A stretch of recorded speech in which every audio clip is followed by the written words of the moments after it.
De oude man ha 58 squallen in Nederland meedien onder de netsmokerwedstrijd. De klasse van mentor Lisanne kon dat het beste volhouden. We moesten aan het begin iedereen een soort contractje ondertekenen. En toen hebben we 3 meetmomenten gehad. En we begonnen met 1 iemand die wel rookte en uiteindelijk na een half jaar niemand meer. En houden ze dat vol? Daar ga ik wel van uit. Ja, daar ga ik wel van uit dat ze dat volhouden. En dat binnen Justin en Maureen mij haar eens.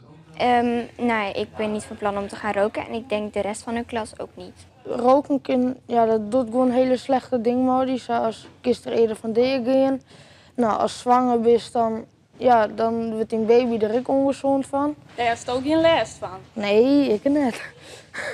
Het stinkt en het is echt niet goed voor je en het is ook nog eens heel duur om het te halen. Maar er binnen vanzelfs wel banen op de squallen die het smoken. Ik vind zelf dat het wel meevalt.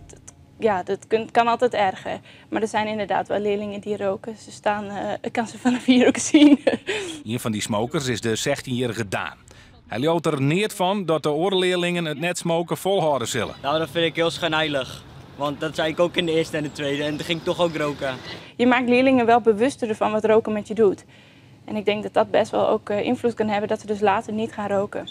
Daan hoopt het vierders dat zijn paak deze beeld net jocht. Want oors maar hij aasen zijn riebewies zelfs betelje.